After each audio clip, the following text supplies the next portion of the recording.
Good morning, everybody. I'm still setting up the screens, but I figured I could talk while I'm doing that. Maybe I can chew bubble gum and walk at the same time. Maybe. It's CPI day. I always get excited on CPI day and non-farm payroll days because we have the setup, right? Anybody who's been watching my morning briefings for a while, you know what the setup is. The liquidity gap. Oh yeah. You can get your entire month day done on these, and I love it. Got a really great LRE, low risk entry. And you know when the trade shows up. It's not like you got to sit around waiting all day. I love it. All right, I'm almost done. Then you'll be able to see my screen.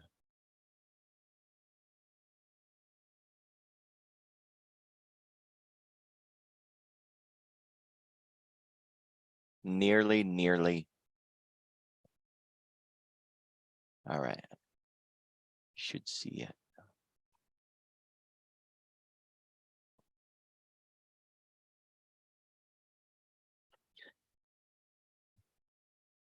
I've recently added a video link in the description that had not been there. And this video that I added is an explanation of the watch list that I use on Thinkorswim, and then it shares that chart or that watch list with all of the column links in the video. So I keep forgetting to remind people of that, so I'm just doing it now. Hopefully I'll remember when we're looking at it later and I can remind you again. Today's CPI. We also have some OPEC news, which we can see when you go to Finance Juice. Anything that comes out that they deem potentially market moving, they will do it in red like this, which is one of the reasons that I love using Finance Juice. That as this tick strike, I just use the free version, but you spin that thing all the way to the right, and if liquidity starts to pick up in the S&P, it will make a very unique, very distinctive noise. And that often gets my attention because I'll get distracted when I'm waiting on something for too long, like a little OCD, right? I see a squirrel or something shiny and oh, I forget to watch what I'm supposed to be watching. That gets my attention and brings me back into focus. I'm sure the paid version would be so much better, but I have no reason to buy the full version because I have Jigsaw, which can do this and so much more, but I have to turn it on and load it up, and I don't keep it loaded all day. All right, so we get an early Europe wrap, even though Europe isn't closed. So this is something that I really appreciate about Financial Juice. They know that traders are going to be coming in this morning looking for what happened around the world. And so even though Europe isn't closed, they give us a little synopsis, gives us a heads up, an idea of what's happening and what we could anticipate on the day. It's a little bit of a chicken and an egg situation. When we have a, say, an overly exaggerated day, it can bleed out around the world and cause other markets like the Asian markets and European markets to also have the same kind of exaggerated day. But the reverse is also true. If they have a day that is violent or exaggerated, it can bleed over into our day. So we always want to start with what happened while I was sleeping, what's going on around the world, and is there anything that's really standing out? Most of the time, there's nothing really standing out. But some examples is when that ship got stuck in the canal. That was a really big deal, right? And it lasted for a while. Or when Boeing had airplanes falling out of the sky, tragic, yes, but also it affected a lot of things besides Boeing. So we want to take a look around, see if there's anything really big, something that might stick for more than a day that could drastically alter the course of the market. Most of the time, you're not going to find that. And that's kind of a good thing, right? I wouldn't want to wake up every day with some other earth-shattering news or event that's causing the market more chaos, right? Calm is good sometimes.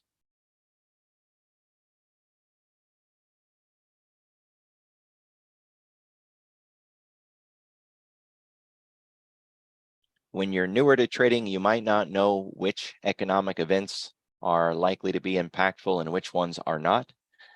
We can never know for sure because something that was impactful this time or last time might not be this time and vice versa. But historically, we tend to get a pretty good idea of what brings the violence. And FX Street, which is another free website that you don't need to sign up for. And in fact, I recommend that you don't, because if you give these guys your email, they'll pound you into the sand with just a million emails. You don't need an account to use this, but they will give you a impact gauge, right? How likely is it that this particular economic event will impact the market? Today we've got CPI, and as you can see, it's this dark burnt orange color. That is as significant as it gets with these guys. A less likely impactful would be kind of a normalized orange with half the bar white. And then a lightly impactful or no impact would be more of this yellowish color with nearly the whole bar in white. So pretty easy, pretty simple, self-explanatory, really. Today we have Bank of England Bailey speaking. Now, when it comes to speakers, who it is matters, that's true, but where they're speaking matters. If this is like a Boy Scout luncheon, it's not going to rock the market. If it's a pre-recorded speech, it's not going to rock the market. If he doesn't take questions, it likely won't rock the market, right? Most of the time when these governors and these officials go in to speak, they're working on the premise of don't rock the boat, right? They're deliberately not trying to move something. And don't get me wrong, they do have the PPT, right? You got the plunge protection team, and they will come out and move the market if they need to. And it's not always to save it from falling. They've come out and stopped it from rising too. So their words do move markets, but most of the time they're not trying to move the market. They're trying to open their mouth and have a bunch of trash fall out. And when they're done, the market is exactly where it was when they started. Perfect politician trick, right? Talk without really saying anything. We have additional auctions today, just like yesterday was a big one with the 10-year. Today we got the 30-year, which is also another really important, really big auction. And then we have the 52-week. And that's going to pretty much wrap it up. I mean, Redbook, don't get me wrong, it's worth paying attention to, but it's negligible in this context.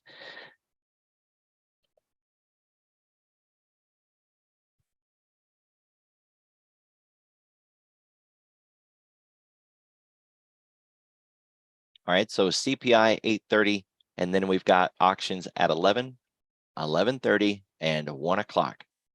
So watch the clock, all right? It's one of the most valuable tools that you have as a trader, and it's free.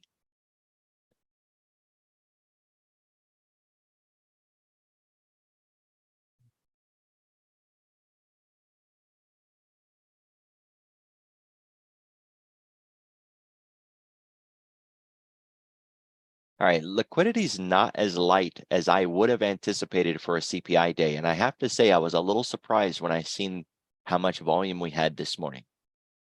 We do have a market maker move still. It hasn't gone away. I'm beginning to think that perhaps there's something a little off in here. It's not anything to do with Thinkorswim because I checked on the other brokers. There is a high concentration of implied volatility in the front.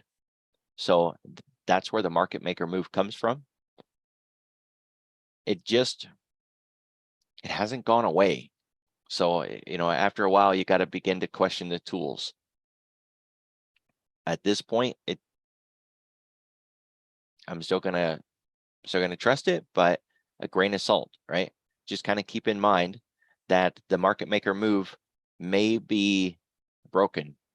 And it's a gauge of how far beyond the ADR we could potentially go. So it's not like it's going to steer you wrong. We have a missed daily pivot. Markets generally hit their daily pivot point about 80% of the time. So when we have not hit the pivot point, we're doing something that's in the minority, right? It's a 20%, and that stands out. When we're doing something unusual, when we're doing something that we don't normally do, we want to pay attention to that. There are strategies behind it and more context behind it. I don't trade the MDP strategy, but I learned it because it really provides insight into the market, right? When I come in the morning, one of the first things I check is, have we hit that pivot point yet? So it's worth learning about. It's not my strategy, so I don't teach it. But if you were to search around on YouTube or perhaps just hit it Google, you'll find the MDP, missed daily pivot strategy. And again, you don't have to trade it. Just learning what it is and how it can offer some insight into the market can go a long ways. We had an inside day breakout. We weren't able to keep it. The move through the kill zone today was basically non-existent. The kill zone between 2 and 4 this morning, very muted, and exactly what I would have anticipated without the leg up first. So we did unwind that leg up, that nice breakout. We are getting a little bit extended away from the VWAP at this point. The liquidity defense across the top was pretty, I had a word for it. This is very obvious and very clear, right? The defense was very obvious. They are defending this high and not looking for anything to get through there. We don't try to get into the why behind it, right? It could be nothing more than a big firm just trying to balance out a little bit, right? If you've read those commitment of traders reports, you'll know that a lot of institutions are long and short at the same time. And how much they're long versus how much they're short is what ends up being their net position. So this could be nothing more than them changing the balance of their net position. It doesn't mean that they're bearish. It doesn't mean that they're bullish. It just means that there's a lot of liquidity across this top. And until it's gone, every time price comes up into that area, we have to anticipate there's going to be a large seller sitting up there. Now, imagine it's JP Morgan, right? I always just put a name on it. It's Goldman Sachs sitting up there with 100,000 contracts. Once they're done unloading those 100,000 contracts or getting in short with those 100,000 contracts, they're done. They're no longer a big seller sitting up there. And then we can pass through that zone. So you could look at it as there's this finite number, whatever it happens to be. And when we get through it, then we can proceed and continue to go. So when you're watching the dome, look for refills. They won't put 10,000 contracts all in one spot on the dome.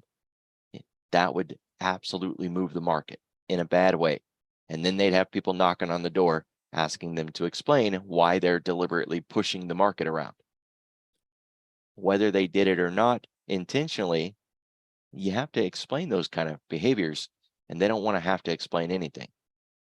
So they'll keep their position size small, something like 250 on the micros, right? So if we wipe those 250 out, say we wick up into that zone and pull back again, we get 2 or 3 points away from that area. See if it gets refilled. Another 250 just pops right back up again. It'll usually be at the same strike. It'll usually be the same size. That's not always true, but you got to get used to using the dome, using the active trader, looking at the liquidity that's there and the size of that liquidity, right? Not just the total number of sell orders on that right side, but how much per strike, and is it getting refilled or not? Because once we finally get it refilled, you're not going to want to sell into that strength anymore. You're going to want to buy it. Makes sense, right? And all of that will become a moot point anyways if CPI does what CPI has done before.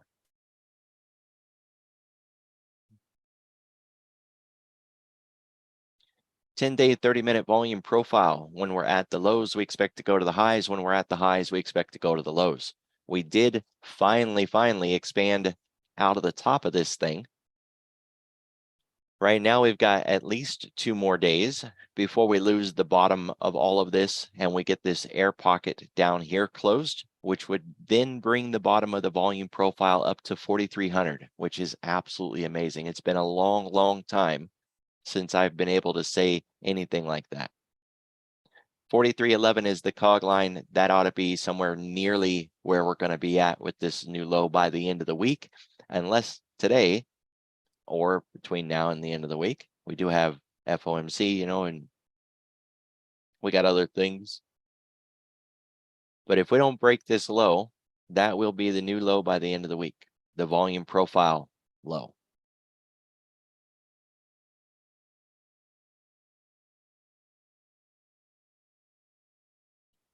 We don't really have anything like an air pocket because there's nothing up here, right? It's not a pocket when it's clear skies.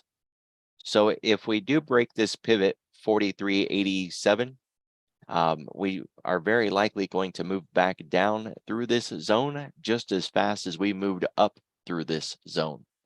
All right, so we broke out above 4370, ran very fast to 4390, been chopping about here. If we break this low, we're very likely going to come right back down into the top of that zone. It is worth noting, you know, that we've got these various wedges, depending on where you want to catch it, where you want to mark it. But either way, whatever measured move we would have had from the wedge here has more than been taken care of. And yes, if you're looking at this thinking, isn't that a little bit of kind of a head and shoulder? Yes, you got your left shoulder, your head. We're now looking for the right shoulder. Then we would have the neckline break, and we would measure this and give our targets down here.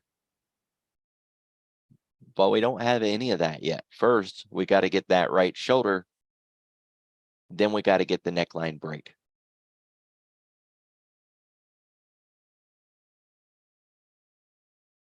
We now gained another VPOC, so we have one from yesterday now as well. We've got a lot of them, right? If I was to come out to this time frame, you can see all of these older VPOCs. It doesn't matter if they're older, it only matters if they're still valid. And the answer is yes, they are. They're still valid. Hopefully we don't go back down there and see them anytime soon, right? But you can see this volume from yesterday, and that lines up kind of well with this pivot point from back here. So earlier I said if we break that 4386, we're very likely going to move back down through this area very fast. Keep in mind that we could wick through this low. We could wick down here and then still come back up again. So just breaking the line itself isn't enough.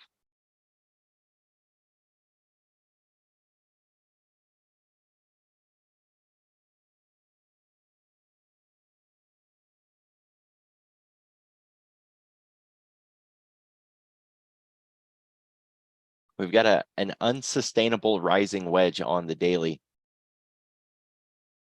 And we are very extended past the anchored VWAP, which isn't necessarily, it doesn't hold the same kind of mean reversion qualities as, say, the 10 or the 20. Having said that, we are 1.28% above the 10. That's the 10-day.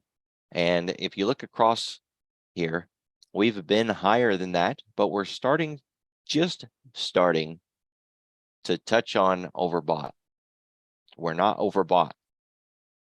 we're not overbought, but we're starting to touch on that area where we would begin to say it's moved a little too fast. It needs to slow down a little bit. So it doesn't owe us a reversal. It has not moved too far, too fast. It is not overbought, but it's starting to get into that area.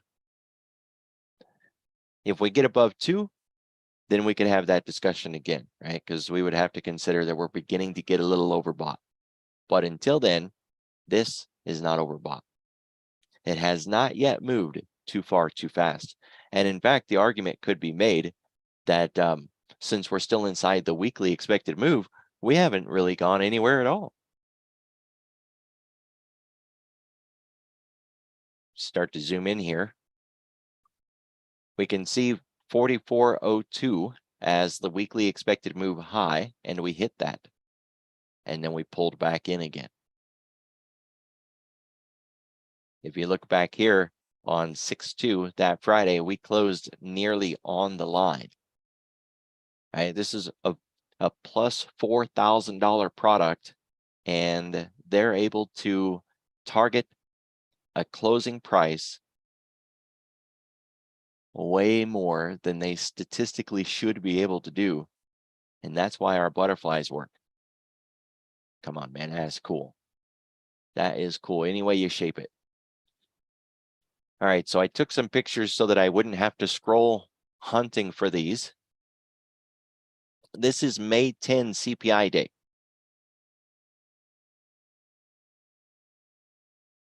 So in the pre-market at 8:30, the event came out and we had this hard drive to the upside. Then we had a topping pattern, and the market spent the rest of the morning trying to come back down and get that gap filled.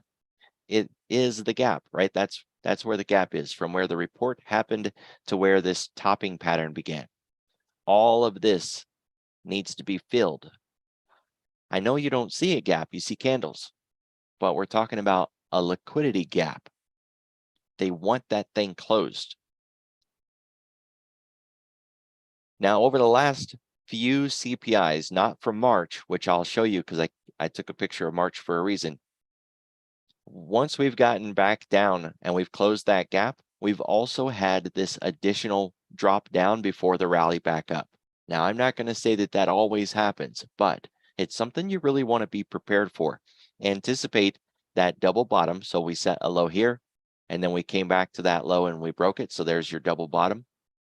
We expect that to be a bear trap and then a bull rally, and instead it drops through and continues to fall deeper than it should have, and then it runs. So this is May 10 CPI. When it comes to today's CPI, just like on May 10, we want very clean candles, a deliberate drive in a single direction, and it doesn't have to go up. It can go down or up. But what we don't want to see is something like March 14. This is a CPI day, and you can see how it went up and it went down and it came back in, and then it closed nearly where it started. That's not what we want. Now, having said that, if you did mark where the event happened, either the open or the close, there was instances where price absolutely responded to that situation, to that area. So either way, no matter what happens today, you want to mark that 8:30 candle, the open, the high, the low, the close, but more importantly, the open and the close. So if CPI today looks like March 14, don't try to play the gap close. This is April. So I showed you May. Here's April, and there's March. I can only go back so far on a 5-minute chart, and then they just won't let me, right? And I'd have to go to like a 10-minute or a 15-minute chart. It's limitations of brokers, right? And if you're willing to up your data, depending on who your broker is, they'll let you go back farther than that. But most brokers kind of shut it down on how far back you can go on a 5-minute chart or on lower time frames. So the 14th here on April, notice it's the same thing. 8:30 comes around, we get the big drive, the push, sets the high, develops a topping pattern, spends the rest of the morning coming back down to get the gap closed, overshoots it more than it should for a bear trap and a bull rally. It extends way beyond that, and then it comes up.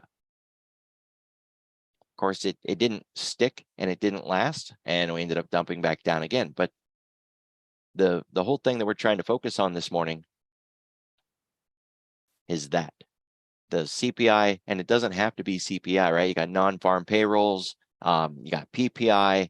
So there's other events that can cause this as well, but I just really like CPI.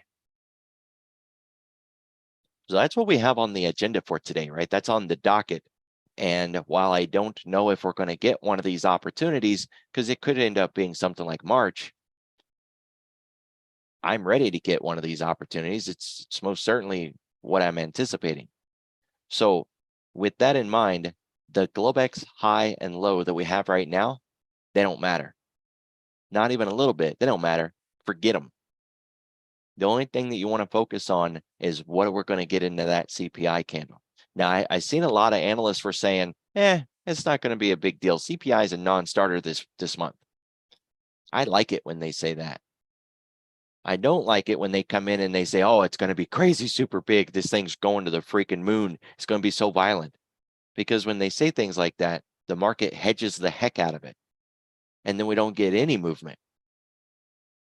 So when they come in all laissez-faire, acting like it's not going to be a big deal and this is just going to be all laid back, yeah, that's when surprises happen. So I don't know it's going to make a big move,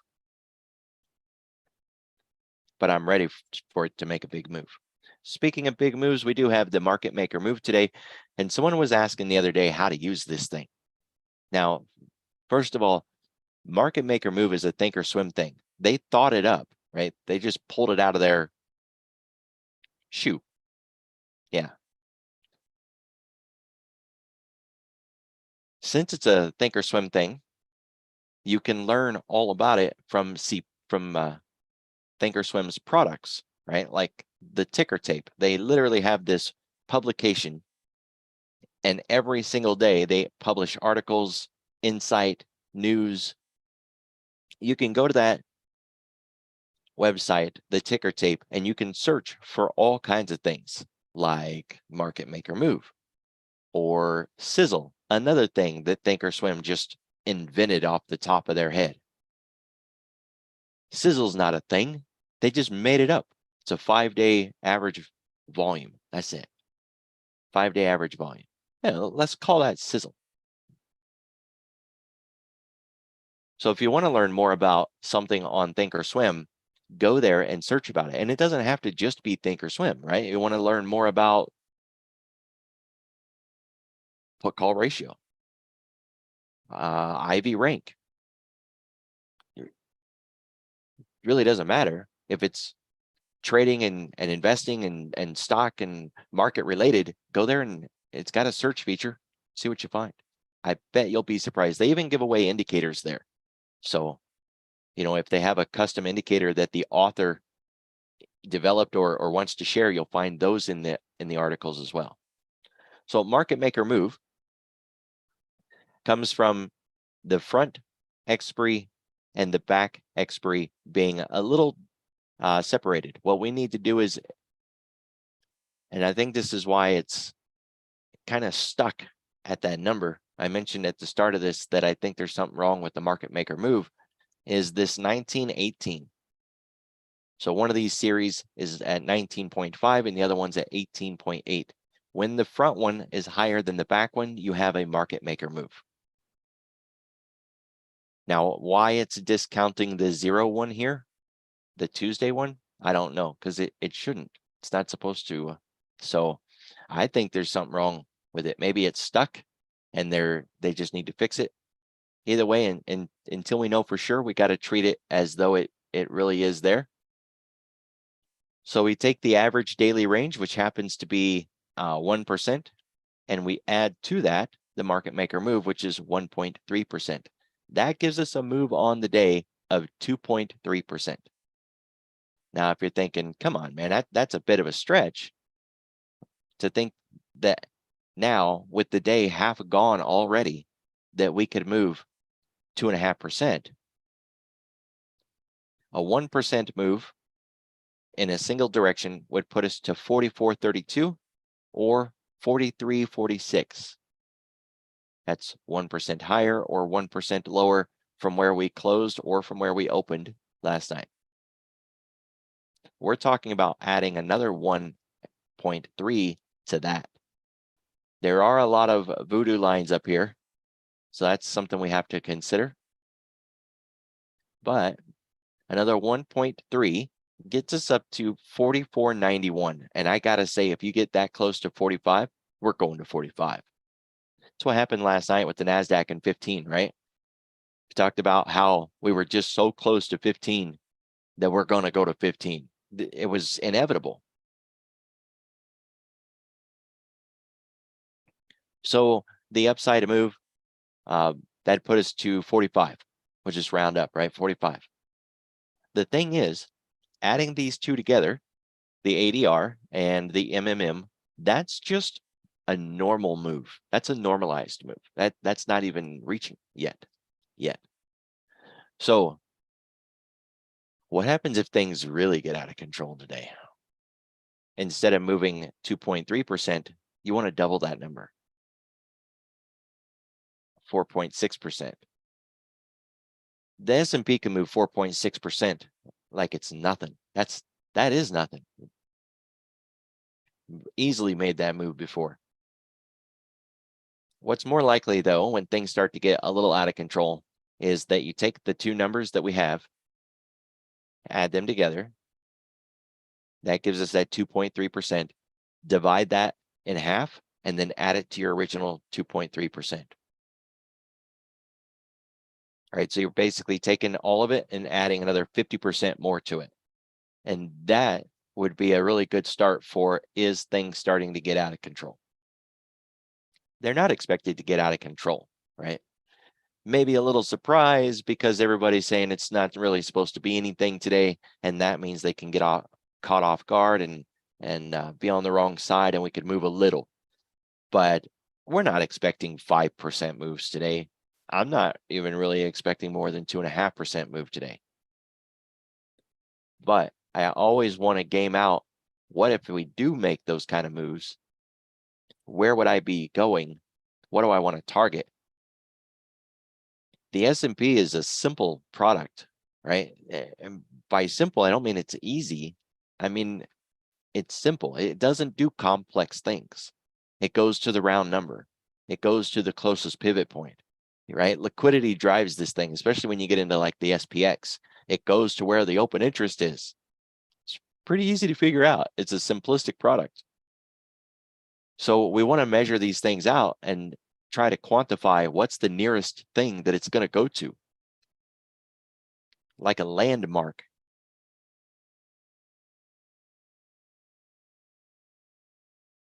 So adding 1.3 to this lower level,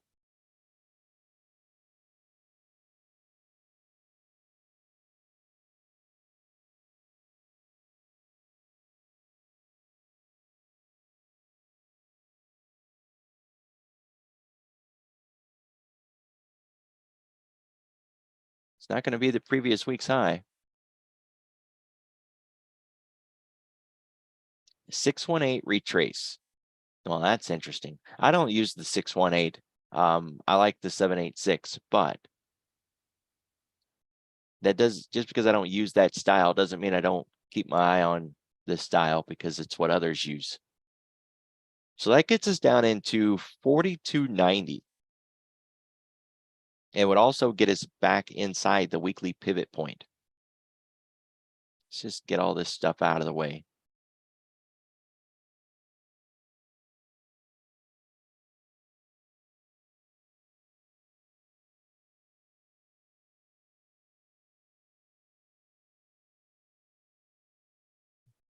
We would not only be back in the box, I think we'd be on the lower edge of that box. Well, that'd be a lot of stuff to work through, right? it will be very difficult for the market to get through this. It won't very likely be a straight shot, right?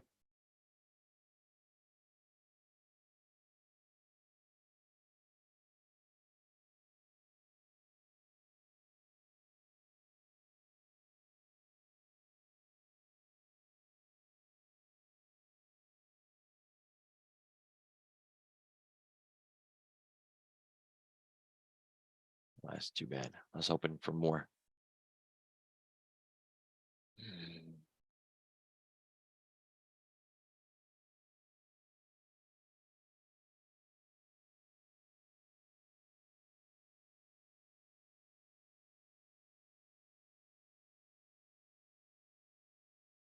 Right. Well, the rising wedge is really clear. And other than that, nothing else matters other than the CPI, right? It's going to take control and be the one that everything else is off of today. So this screen is what I was talking about when I first started this morning. I did a video on what these different columns are, and then I shared all of the columns that I could share. I say that because there are 2 in here that are custom private, and I'm not allowed to share them. I don't like it any more than you do. When I make an indicator, I give it away because I don't make my living on indicator selling. And, I'm a trader. I'm not marketing any indicator. So if I make something, I just give it away. It works, or I like it and I want you to have it. And that's the way it goes. But other places sell things, and these places that sell things will come after you if you just give their stuff away. And I don't want that. So in the video description on the YouTube, if you go down and look, I've recently added it. It will be in every one of them going forward. It's these various sectors or various columns and a video explaining what they are and how I have them set. For today, we can look, right? But it's all going to be predicated on how things come out this morning. So nat gas is up. KWEB, the Chinese constituents, or the China ADR, that's your JD, BABA, Baidu, PDD, Bitcoin and Bitcoin related products, Riot, Mara, Coin, GBTC, things like that. Semiconductors are also up. Uranium. Okay, so various forms of energy. Emerging markets, which makes sense because we already have KWEB. China ADRs, China's considered an emerging market. What a joke. Don't even get me started there.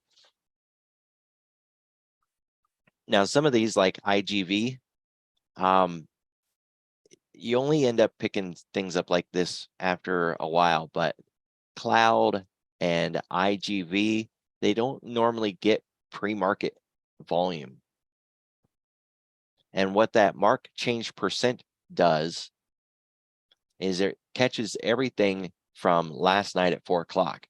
So if it's up in the pre-market, it doesn't necessarily mean that it happened today. It could have happened after hours, and it can be misleading. So be careful with that mark change percent. It's certainly better than what I was using. I had a little custom homemade thing that was starting at midnight and would run into the RTH open and give us a change percent. But even that wasn't always functioning the way it was supposed to. Get a little wonky sometimes. Thinkorswim is a particular kind of ornery when it comes to pre-market data. So just kind of keep in mind, right, when you're using the change percent, the mark change percent, that it could have been after hours yesterday, not pre-market this morning, that gave it the number that you're seeing. Otherwise, we got energy, and don't forget there was energy news. We saw that on Finance Juice.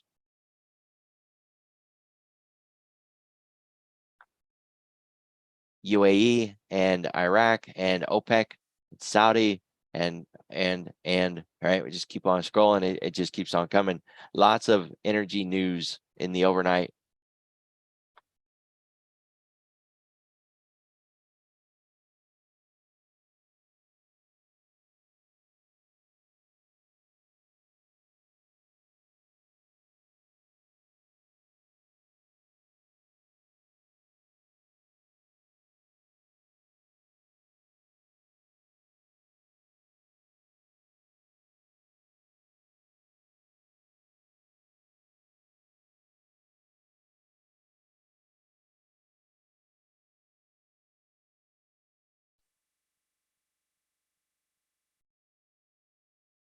All right, we got gold up a little bit. You know, it's interesting about gold and silver and precious metals and miners. Gold gets a little bit of a run into FOMC, odd as that is. I don't have anything to back that statement up. I keep meaning to get around to doing some back testing and you know, actually have something documented that shows that, but I don't have it yet. So take that statement with a grain of salt, because I can't prove that yet. But it's something that I've heard from someone much smarter than me. And well, I'm taking their word for it. Only, you know, about that much, because everything needs to be validated. So, hey, if you're feeling bored and you want to contribute to the cause, prove that statement and then DM me or post it somewhere where we can see it. Gold runs up into FOMC. It could be any of them: gold, silver, precious metals, palladium, if you want to. I don't care. You feeling frisky? All right, TNX, we're still underneath that 3.9. Critical line in the sand comes back to this gap over here, right? It's the start of the gap, but the gap needs to be filled. The thing is, some analysts use the entire candle, and as soon as we even get into that candle a tiny bit, they say, oh yeah, the gap is closed. I'm not that kind of analyst. If we closed on that candle at 3.922, then the gap isn't closed until we get back to 3. So with that in mind, 3.92 is the line in the sand. We really don't want to see the TNX get above 3.924. It's an arbitrary number, right? Doesn't matter if it's 3.9 or 3.924. It's not an exact science. It doesn't matter, right? It's close enough. But the thing is, if you're going to do a gap trade or you're using gap logic, then it becomes very important to the half penny, if that's what you have available to you. The gap isn't closed until it's closed completely. It has to be tagged. Some analysts will even say it has to be passed through. So hitting it isn't enough. You would actually have to get on the other side of it. There's no wrong answer to any of this, but you need to stay consistent. It's one of the key things to being an analyst that is efficient and well, profitable. You have to be consistent. You can't just randomly change your mind this time and then do it differently next time. ZB is still in the range and under the 50. You know, this defense that they offered really is, it didn't stick. So we got to get above that 129, kind of another line in the sand. The concern is if we keep holding underneath this 50 and kind of just chopping around like we are, that we're going to come back down and break that 125. Obviously, we're not there. And right now, we're even inside candles. So we're IX10. It's pretty wide, no compression or anything like that yet. And the same thing, TLT. It tried for an inside day breakout and failed to the upside and to the downside. So right now we've got an outside expansion bar. You just got to let it go, right? An engulfing candle. Right now, it's just a, what do they call that? Graveyard doji. Or it'd be a dragonfly if we flip it over, right? So graveyard doji. Either way, it's some form of doji, and dojis are indecision. It needs to give us something. If we use the gap up, which I'm not a fan of doing on the TLT and the TNX and things like that, then we do have the breakout with 102.5 being our line in the sand. Let's take it back to Thinkorswim. I know Thinkorswim and what it will or won't do, and what it can and can't do, and what it should and shouldn't do. All right, so there we go. We do have pre-market action in here. Liquidity, of course, is pre-market liquidity, but we're at that 102.5. It needs to keep it.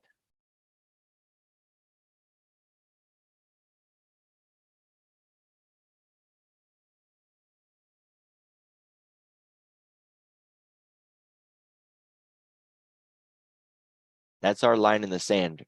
In or out, up or down, we got to get through it. Got to get past it.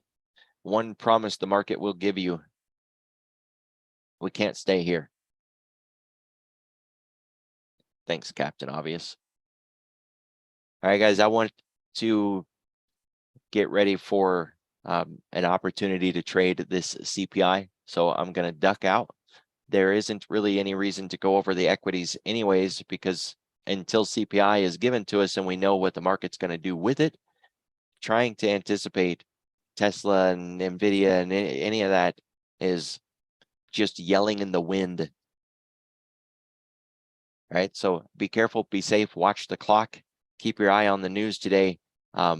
Remember, bonds, yields, volatility, the tools that are going to help you trade very often aren't on the chart that you're trading. So you're looking at the ES because you're wanting to trade the ES. It makes sense. But the other bits of data aren't going to be on that chart. It's going to be what's happening in the rest of the market. I'll see y'all tomorrow.